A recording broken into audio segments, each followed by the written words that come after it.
and language, and he began to study the Quran, okay, in a literal way.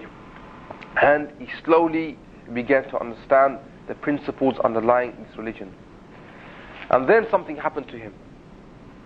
Two incidents happened when he went to America. He left Egypt and he went to America. And two incidents happened to him.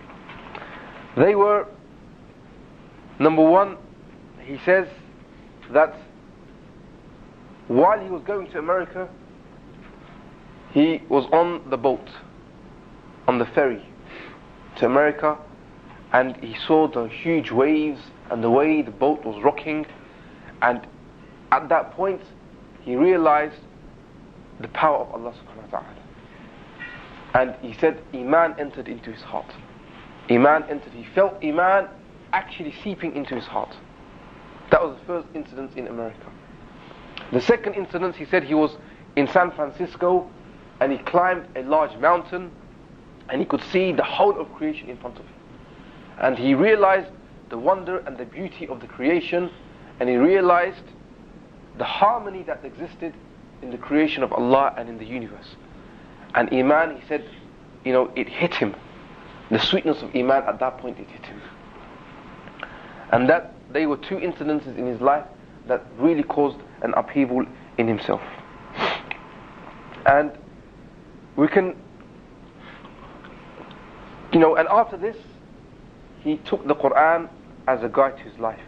He used the Quran to help him understand life and the harmony between man and the universe. So he involved himself deeply into the Quran.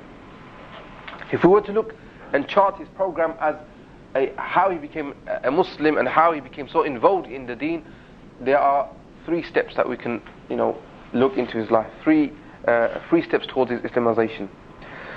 First step we've already mentioned, it was the literal study of the Quran, and he himself formed a project called the New Quran Library Project, in which he would undergo the study of the Quran, the literal study of the Quran. And Sheikh Ali Tantawi at that time, he said about Sayid Qutb, and the brilliance that he had in understanding the Quran, he said Allah gave him a key by which he opened the treasures of the beauty of the expression in the Quran.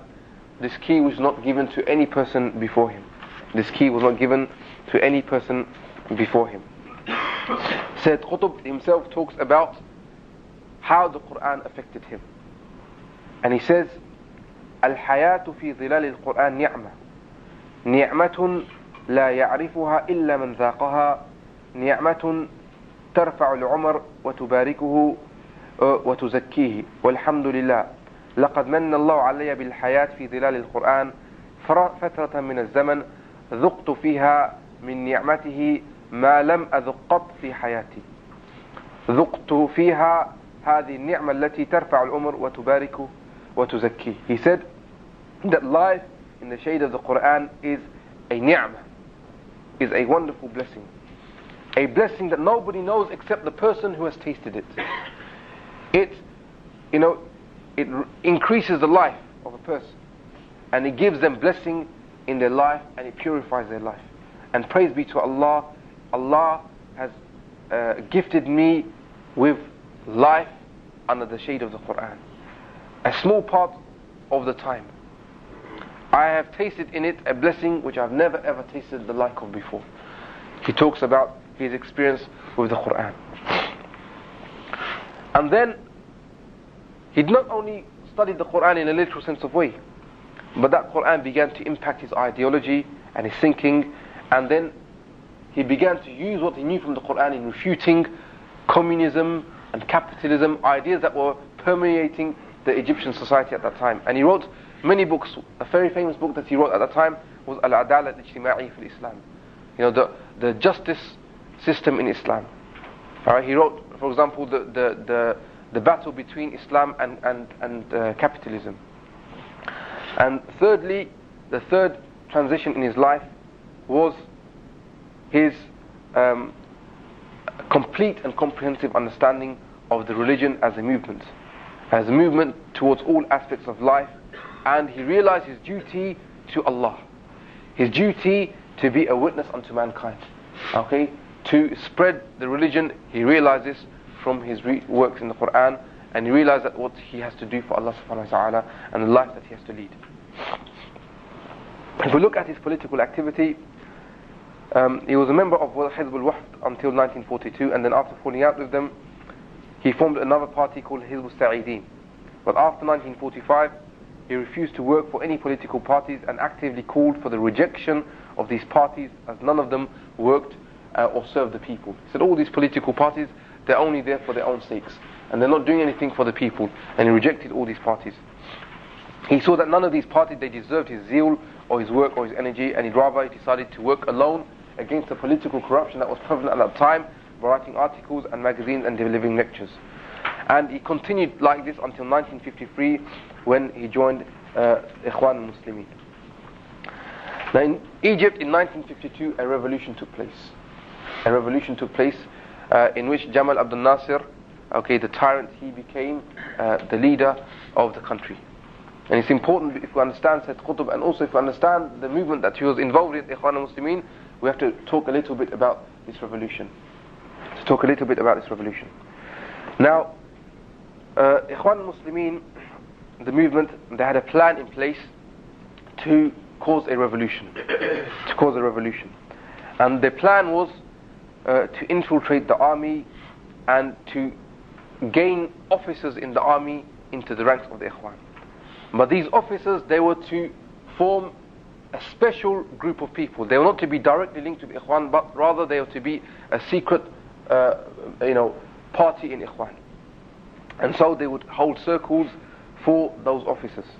And those officers, they were to be under the military wing of Ikhwan at that time, under a man called Mahmoud Labib. Mahmoud Labib, he was in charge of the military wing of Ikhwan, and he was directly in charge of giving circles and tarbiyah to those officers that had decided to join their ranks and that the Ikhwan had managed to infiltrate. Two men were most active in this new secret organization of Ikhwan.